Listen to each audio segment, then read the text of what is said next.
Michael's showing off his cool dad shirt. Had to get a moment for the All shirt. right. Best Father's Day gift from Brielle. Thanks, babe. You're welcome.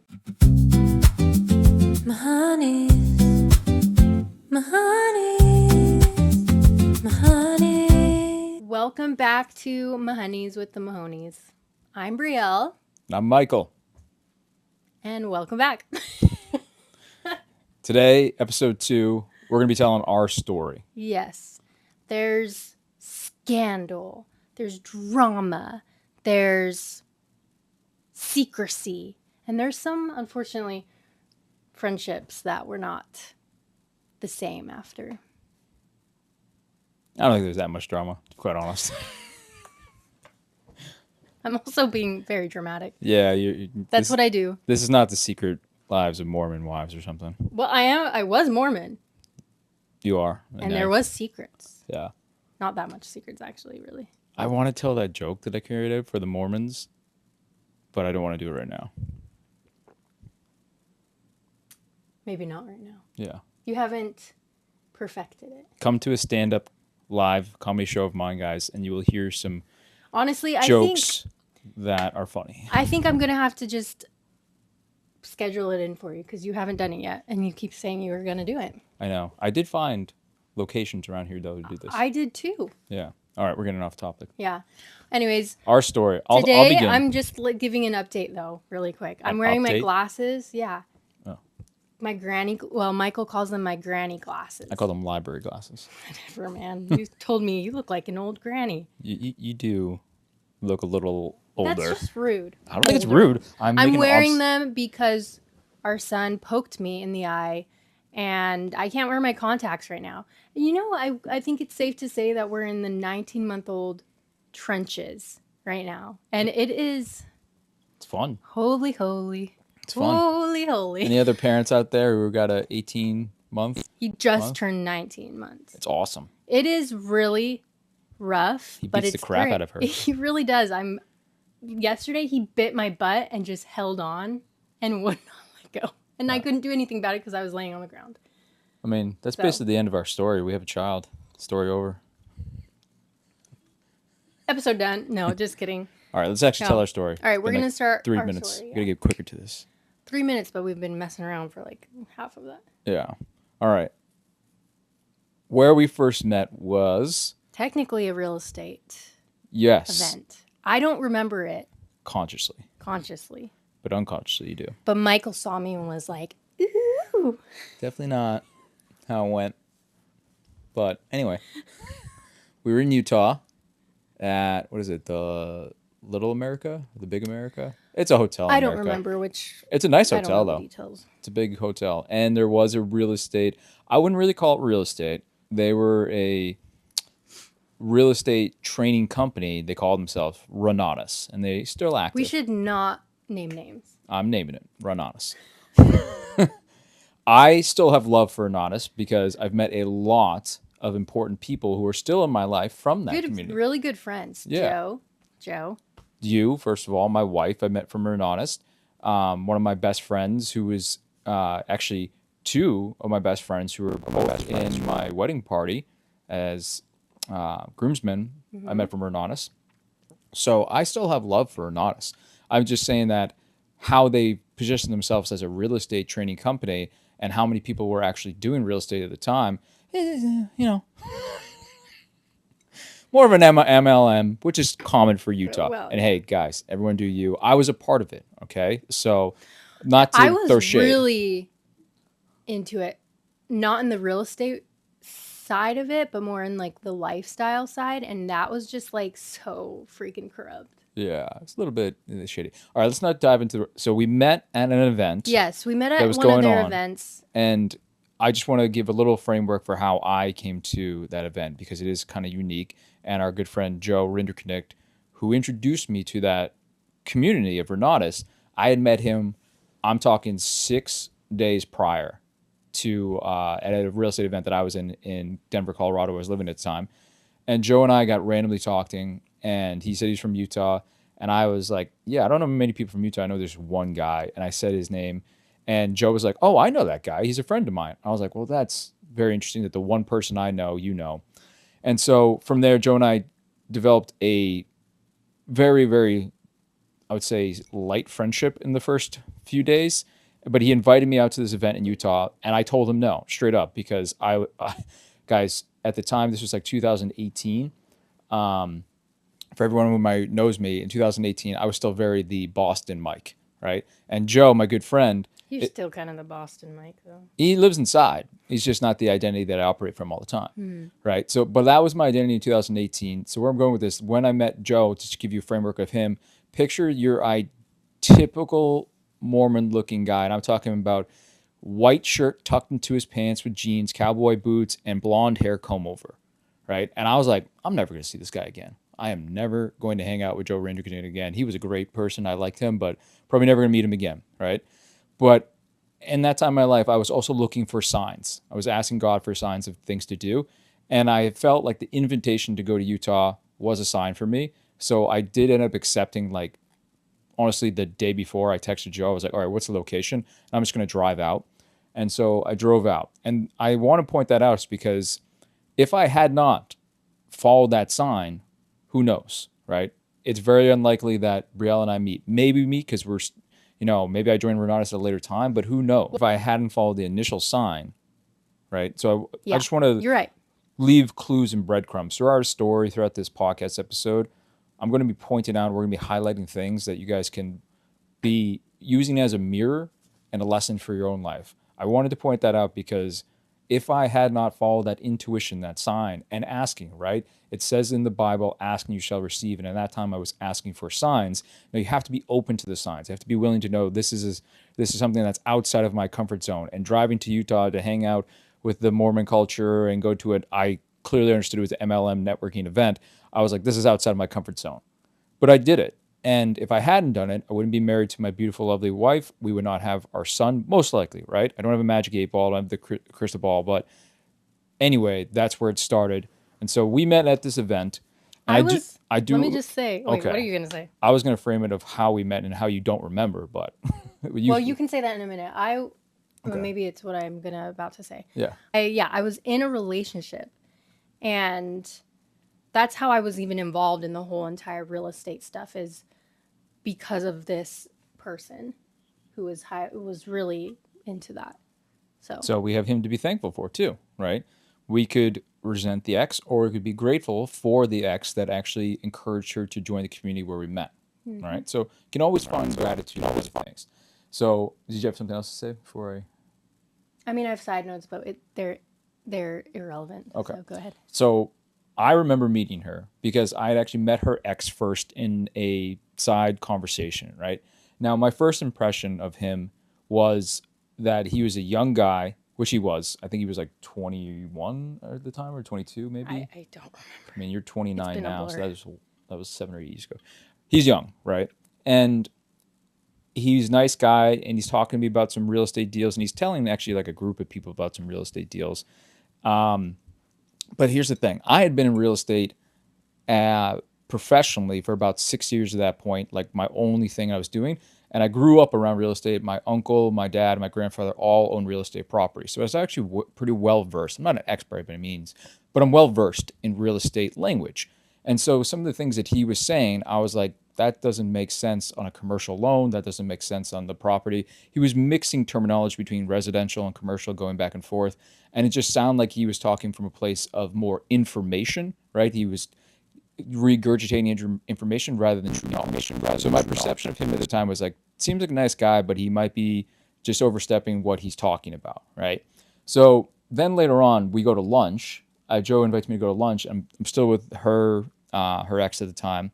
Well, actually, no, her current boyfriend, but now ex. And we go to lunch, and I see him kiss her, okay, at lunch. I don't know this story. Again, you were actually, I think you were with. Well, yeah. Don't say her name. Sorry. I'll bleep it out. Sorry, she was with a friend of hers at the time, and I see them kiss, right? And my first kind of thought was, she's really attractive. What is she doing with him? Because I was like, this guy, again, I got to know him later on, so I did have a friendship with later on. But in the moment, my first initial thought of her was like, whoa, what's going on there? What's wrong with me? Now that's a projection and a judgment on my part. I want to say that's a sin, right? We don't judge other people. But I will just give you a framework. To begin her story, I literally judged her the very first time that I met her because I was like, what is she doing with this guy? She must not think very much of herself. And you 100% were right about that. I didn't know at the time, but obviously now I know. Yeah, even if it's right, it's not good to judge. So anyway, that's our first kind of interaction. And then at that event, I think we talked a little bit more. Now, as Brielle was saying, there was another gentleman at that event, and he's a dear friend of mine, business partner for a while, and I love his wife. we love his whole family. Yeah, his whole right? family, yeah. His name's William Lamb. I mean, I'm just going to put his name out there because William is a public figure. He's the founder and creator of a company called Upgrade that I was the head coach, head sales, and then COO position for about 5 years with. And he was one of the main speakers at this event in Utah. And at the time, again, when I was looking for signs, I was also studying what is called NLP, Neuro-Linguistic Programming. And I had been in the big Tony Robbins, Jim Rohn, just kind of rabbit hole. And when William spoke, I knew he was speaking from that context, but he had such a mastery over it that I was like, whatever that guy knows, I want to know too. So at that event, I asked him if I could take him to lunch. We went to lunch, we talked, and then about, I think I was already trained too. I think you had to take one of his trainings. Yeah, and we were about to do the 21-day. Master practitioner. Yeah. So yeah. I was already trained before and like into that world before you. I mean, you were already in the world, but not into that community. I hadn't taken a training in what at the time was called NLP. Or you weren't like certified, I'm guessing? No, I hadn't Yeah. taken any NLP trainings. I had just been reading NLP books That's and studying important. things online. Yeah. And then, so I signed up for, I think it was like 3 months later, William actually came out to a Denver real estate event. And that's when I signed up with him for his NLP training. So that's around, that was end of 2018. So early 2019 was my very first NLP training. And guess who is an assistant at my first NLP training? It's me. Yes. So we get to the training and I'm like, okay, there she is. And there was nothing romantic about us at this time. Well, right? I think we left out a little moment here. Okay. What's the moment? At the real estate event, you met my friend. And Was that? yes, you met her there. Okay. And you guys started talking or doing, whatever you're doing, you were doing. And We were just friends at the time. but at the event, when I was assisting, her and I talked a lot about you, actually. So that's kind of, for me, the first time I remember meeting you is it was at the Hyatt, I think, in Lehigh, where I was assisting this or was it practitioner? One of the trainings. Are you talking about when we met at the NLP practitioner? Oh no, it was a yoga studio. Yeah, it was a yoga studio. Yeah. Yeah, so it was a yoga studio in Utah. Yeah. And you guys had just started like getting familiar with each other. And At least it was just a friendship. We just talked. Okay. Because I didn't know. I don't have any information about that. I don't really need. Because again, she lived in Utah. I lived in Denver, Colorado. So there was no like romantic interest dating. You can still have a romantic interest. Sorry, there was romantic. There was flirtation. Okay. Yeah. There was no dating going on. And then I would say at that practitioner event where you were an assistant, I think relationship may have increased because we spent a lot of time all together. You're in a I think maybe like 20 people group, and you in this training, which is very powerful, right?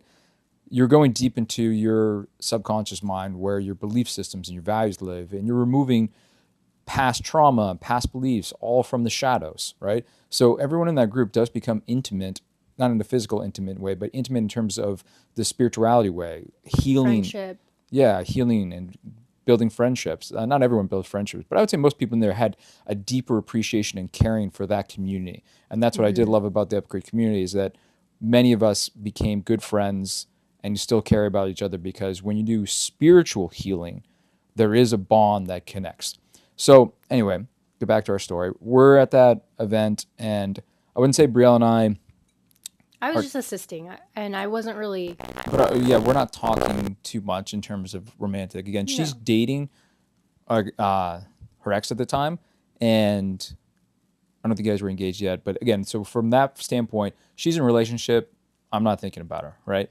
So her friend and I, we do eventually start to casually date. Again, I lived in a different state. She lived in a different state. So I think let's fast forward to your wedding. When was that? Oh, 2019 maybe. 2019? Was it that?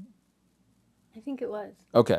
So it's 2019 we got married. yeah, it's like summer or fall of 2019 or something like that. Yeah. I don't know. When was your I think it was 2019 in the summer. summer? Okay, so summer of 2019, she gets married to that guy. Was it in the summer? Don't remember her first wedding. I don't even remember. It's been a blur. All right, so she gets married at some point in 2019. I'm pretty sure it was the summer because it was Charlotte's. Or like the really beginning of summer, June maybe. Let's Or not maybe- harp on the I don't remember. back off. Sorry, it's gonna bug me now. Yeah. You don't remember your own wedding should bug you. My first wedding. Yeah, your first. Anyway. If it was our wedding, I think it'd be different. Yeah, I would. Anyway, getting off topic. So I ended up going to her wedding, and I was the date of that friend she was talking about. Who was my bridesmaid? Who was her bridesmaid. She was.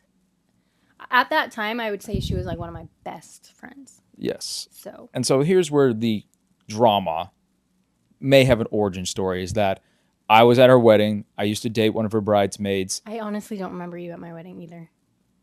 I mean, we definitely talked at your wedding. I know, remember. but you like. I just don't.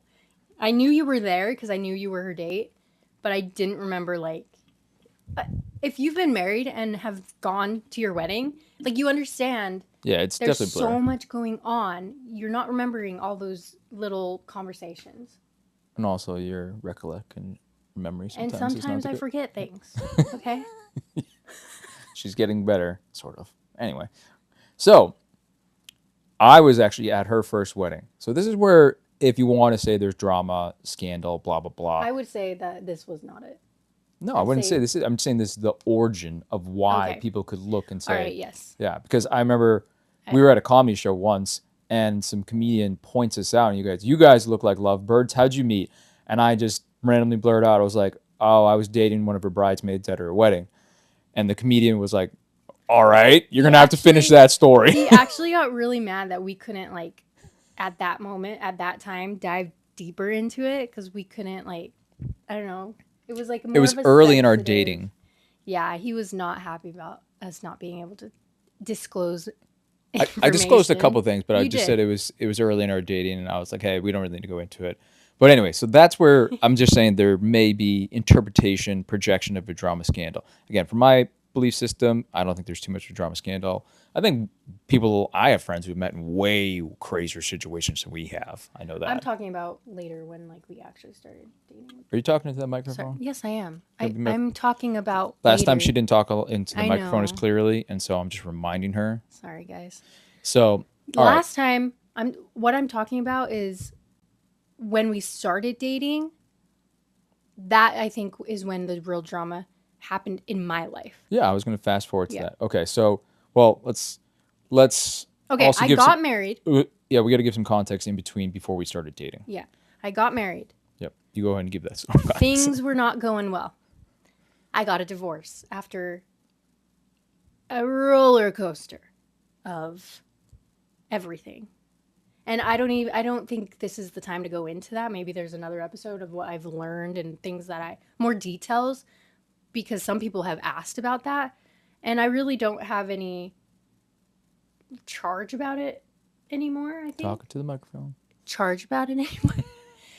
But a lot of things happened. So it got to the point where I kind of stepped away from NLP and all that stuff to provide for my family, or the Which family. is a wild thing. And I coached her on this before. I was like, NLP would easily help you provide for your family. But so. I know, and I was You stepped away from the community. you stepping were in. away from it though because I had a bad dissociation from it because of association. Thank you.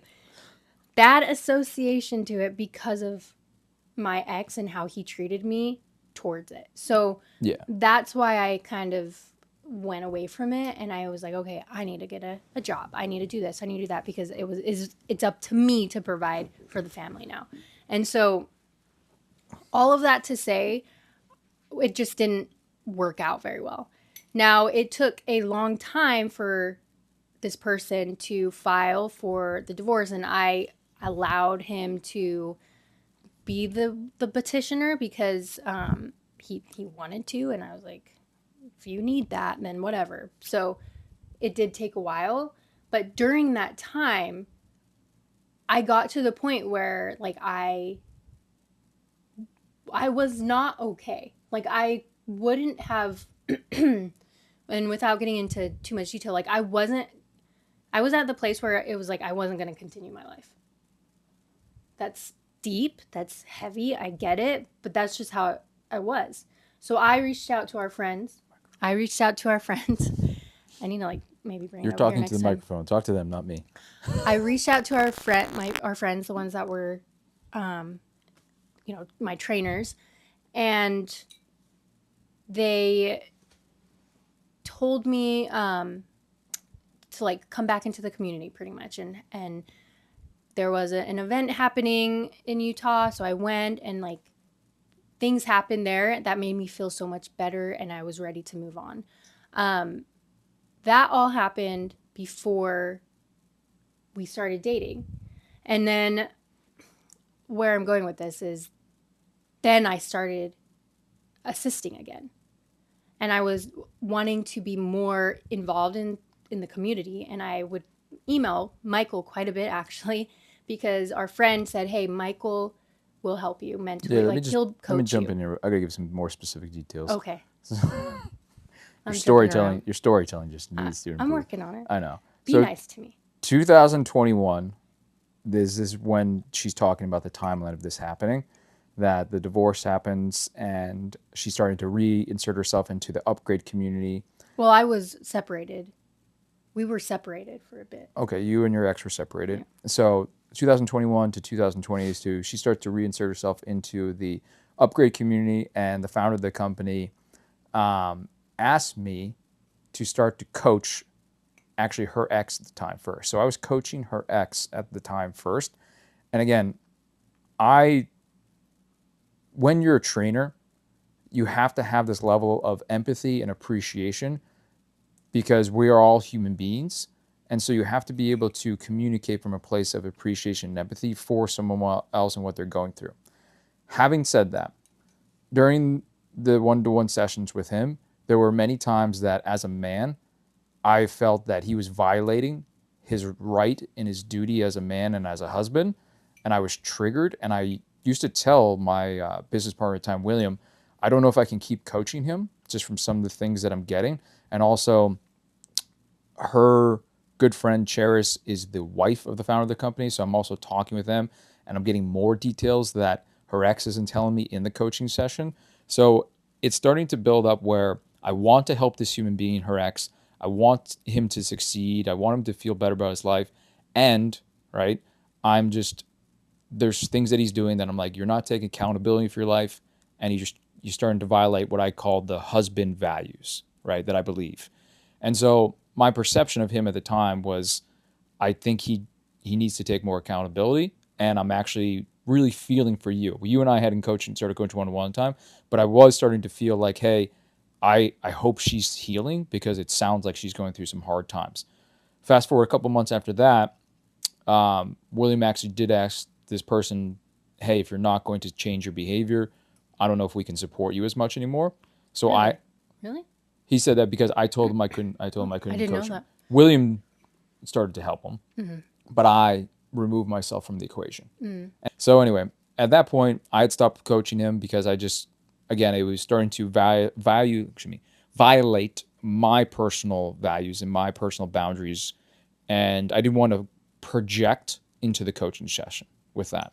So, think like 2-3 months later, 2022, William asked me to start working with BRIELLE. And at first I was hesitant because I had dated one of my best friends. one of your best friends. And it wasn't because of the past romantic relationship that I didn't want to coach her. I just didn't know if because of how the past romantic relationship ended, because it didn't end, I would say, smoothly between her, that if Brielle was going to have a negative charge towards me when we were working And together. and I did. She did. Before we So I was started right. dating though. Or not dating, sorry. Before we started coaching together, I really had to let that, well, it actually came down to this. I was desperate to get help. That I'm like, a monkey could do this if it's gonna help me. So like, please, freaking Good, help me. good to know. I put all of, but obviously, you know what I mean. Like, I put all of my whatever feelings. It's because of the things that were told to me. I was like, this douchebag. Like, who's this guy? So I Her had side my of the own. story, by the way. Yeah, I had my feelings about you. I'm like standing up for my friend, whatever, whatever. But I also, at that point, was like desperate to get help for me in my life because I was in so much not, well, it was mental Spiritual, and spiritual emotional pain. and spiritual pain that it was Yeah. coming out physically, and I was just, like I said, I wasn't okay. So it's like I was like, yes, I will get help. I know that you're good at what you're doing, and I don't care about whatever else. Just please help me. Yeah. So So we started working together, and I mean, the sessions went well. All of our sessions went well. yeah, I believe I was able to help her, and during these sessions, no romantic relationship. there was No, absolutely no I can truly say romantic that from relationship. like I just felt a neutrality to her, and I've always, I would say that's one thing I do pride myself on or take accountability on. If I'm working with the opposite sex, I make sure to be completely neutral with them because filters are important when you're working with people one to one, and any projection, desire, sexual desire can definitely mess with the filters when someone's trying to heal. And it was simply just like a coach client relationship. And that's like Yeah, I mean, I was easy peasy. working from a coach position. Now, obviously, I had empathy, right? I cared as another human being. I didn't, and I had also the history of working with their ex. So now some pieces were starting to actually get pieced together, right? And the puzzle was becoming clearer. So, but our point is, during these coaching sessions, our romantic relationship did not blossom. It was during, excuse me, it was a few months after our coaching sessions, we go to an event in Scottsdale, Arizona, an in-person event. And again, it's only a two-man company at the time. William's the founder creator. I'm the head coach, salesperson, COO. And we invite people who've been to our events prior back as assistants with us to help with new clients. And so we invited Brielle to be an assistant with us, right? Because when you're assisting, you're teaching, and when you're teaching, you're helping other people. And when you're helping other people, you're also in a mirror helping yourself, right? And I was the only assistant during that one. You were the only one who was official in the back, but we had other people who were Okay. helping assisting. Okay. Yeah, because when people got there, I just assigned them as assistants. But so it was, I think it was both of us, because you had even said it too. Both of us, like when I saw her in person, for some reason in person, I was just like, wow, she looks beautiful. Like right away, my subconscious Well, I also mind had went from changed. like not client romantic. I also had changed like so much internally, and I finally had felt like a light inside of my soul, like be be out again. Yeah, that's why it's always spiritual healing. Exactly. And so I was coming into that event so happy and so excited to help people and to learn on my own as well. And I wasn't coming in to be like, oh, we are going to go date or whatever, whatever. It was more like, I'm coming to assist. And then was it when I walked in the doors?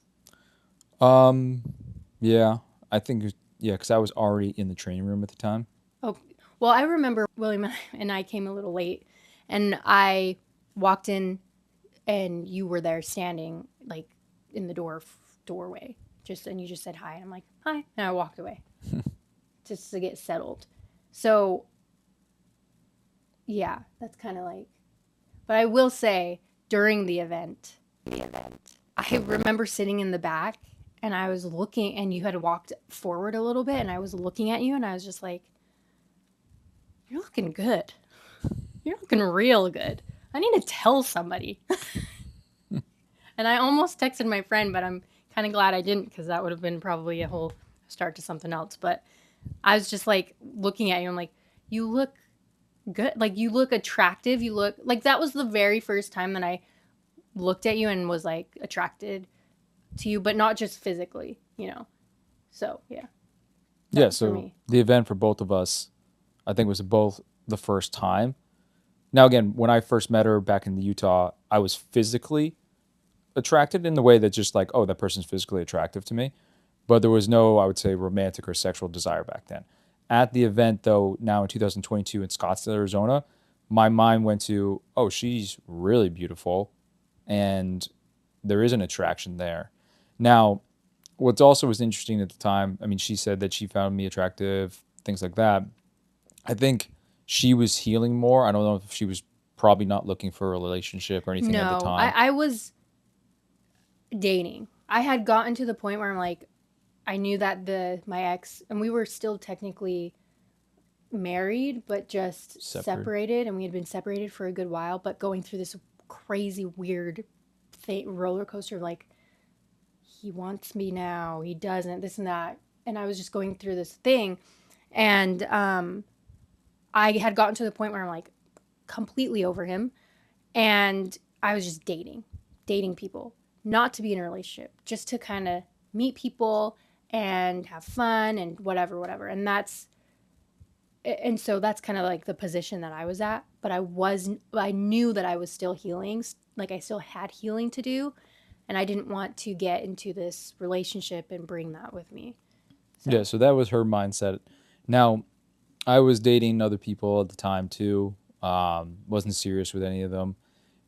But around that time, so this is 2022, 4 years ago. Yeah, I was like 35, right? And when you're a 35-year-old man, I'll just speak from my perspective. I old will, man. I said 35-year-old man, not old I man. heard old man. Yeah, 35-year-old man. Anyway, so at 35, and I was starting to question, when am I going to find the one? Right? When am I going to settle down, Michael? You've been in this bachelor lifestyle for, you're 35 now. You really haven't committed to. I'd been in long-term relationships, but I wouldn't say that I've committed really fully to a relationship at that point. And I was also starting to want a family, and I really was desiring that partner in my life. And at the training, William and Upgrade, we always ask this one question: what's the one thing that when you have it will make this training one of the best decisions you've ever made in your life? And most of the trainings I had done this because I always participate in doing and answering this question for myself, even if I was training other people and leading the training. I always think it's good to have my own North Star during the training so I can help other people lead. And most of my answers from the past had been either business related, um, habit, lifestyle related, like releasing alcohol, getting in shape, losing weight, things like that. And I was surprised that in the moment when I wrote the answer down, it was to define the one, define love. And I remember as soon as I wrote it down, there was a feeling of like almost like peace around it, like a neutrality, like, hey, this is actually truly what I want. And then I remember looking up at her and we caught eyes and we just kind of looked at each other for a moment. And in that moment, I was like, interesting, right? Didn't know what the moment meant, but I was just like, that's interesting. And so I let the moment kind of filter in into me a little bit. And then later on, I think it was towards the end of the training, that was when we went out to dinner.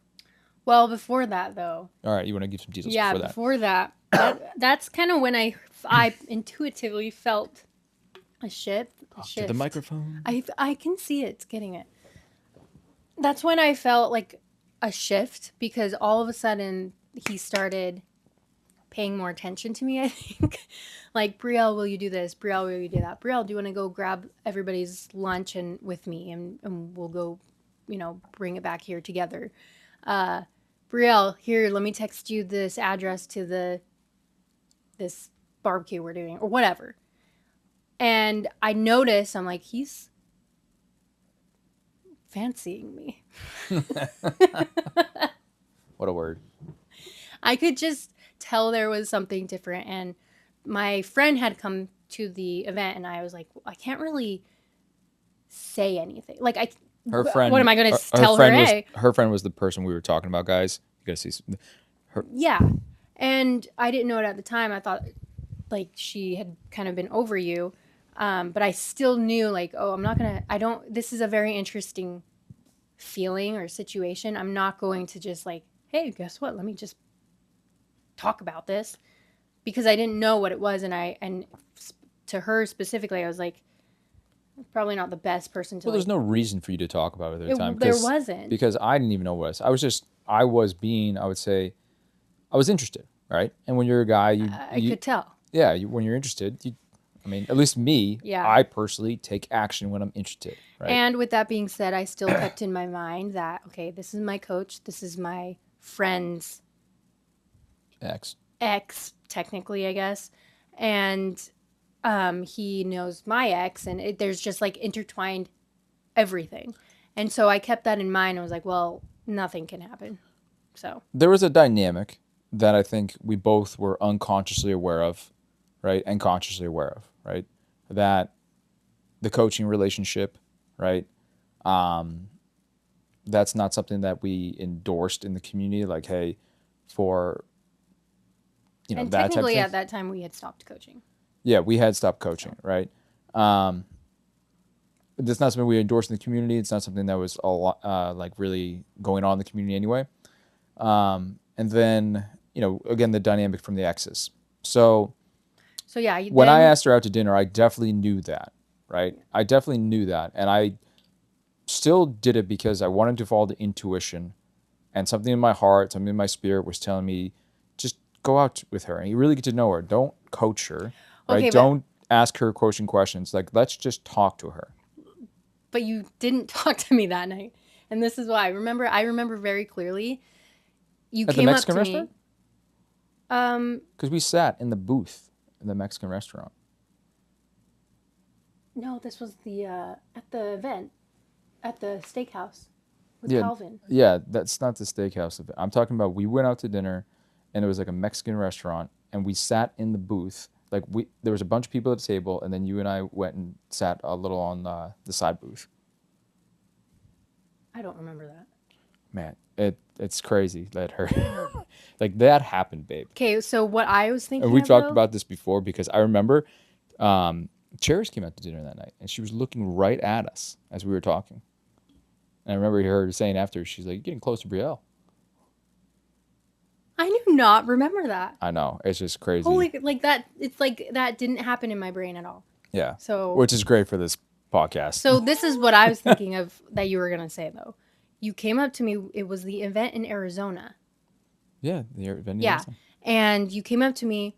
William was doing an interview with someone else, so I was waiting because I was staying with him, and I was just waiting to go back to their house. And you came up to me and you're like, "Hey, do you want to go to dinner with me? We're gonna go to a steakhouse." And I was like, thinking in my mind, I'm like, "Was this like a date?" Because the way that you said it, it was kind of like, "Do you want to go with me?" type of thing. Yeah, I framed it in a way that way. Yeah. And I was just like, well, I'm waiting for William, and then Calvin came up. He's like, "I'll go." Calvin's a good friend of ours. Calvin invited himself, and which was fine. Yeah, we'll probably talk about Calvin and Liliana, who are great dear friends of ours. Yeah. Well, so he invited himself, and then somehow like 4 other couples came. Yeah, that was the steakhouse I'm talking about. We went to a Mexican restaurant one night, and we walked in. It's like that big courtyard type thing. The rustic Arizona feel for the Mexican restaurant. We were all sitting at these big wooden tables on the side, and then there was a booth on the other side, and you were sitting over there. And I got up eventually and went over and I sat next to you. I think if I remember who else was there besides Cheris, and where it came in the timeline of this, then maybe I would remember. It was It was after the steakhouse. Was it before the sushi place? It was before the sushi place. Yes. Okay. It was in between there. Okay. Yeah. I do. It's at the Princess. Yes. I There we remember. go. It takes a Woo! while, guys. This is my life. I'm telling you, this is my life. It's because It's stored I didn't deep in her think- unconscious. No, guys, I didn't think that place was a Mexican place. Yes, it was a Mexican That's restaurant. A Mexican restaurant inside of the Princess. I remember. Yeah, we sat. And how high the table was. Here we go. It's I coming remember back. now, guys. It's coming back. I remember. That's the first time I met Calvin too. Let's point this as number one. Point number one in our podcast series as the story that I remember that did happen that she did not remember. There's going to be a lot of these moments, guys. Okay. A lot. All right, moving on. Yes, I do remember that. And But that was the night that we first really that was the first night. That was deep before the state. conversations. Yes. And we were flirting. Yes. Yeah, we were talking together. We were flirting. And I remember Cheris looked over at me. And she gave me a look. And I had gotten and I didn't know that. I got no Cheris's looks for a while, and she just gave me like She one got of those. some serious looks. She gave me I one of love those looks, and I was like, okay. Well, it's funny because after the steakhouse, when you guys drove me back, Yeah. she was up still, and she looks at me and she goes, "Did you go on a date with Michael?" I was like, "Well, there were other people there." Yeah. She's like, All right. So let's move on from this event. Anyway, so she leaves. Well, actually, there's still more to talk about. So the event ends, and I am starting to realize that I do have feelings for her. And that again, from those conversations in the sushi restaurant, we did. "Can I say something really quick?" Okay. I could feel that, and I also, with everything that was what I said earlier, I was putting up walls to not feel like anything towards you. Yeah, I know that. Yeah. So Because like all I the was flirting, dynamics- sure, yeah, that's super fun. I was doing that, whatever. But like I knew that it wasn't gonna progress because I wasn't gonna be able to allow that. Well, you didn't know. You thought. I thought, yeah, you're right. You're right. Because You're right. you knew Thank we you would for be here. Yeah. Thank you. Yeah. Yeah. So, okay, you can continue. Hey guys, Brielle here. Thanks for joining in to part 1 of episode 2. If you've liked it so far, thank you for watching. And I had to chop this into 2 parts. So get ready, get set, and part 2 is right up next.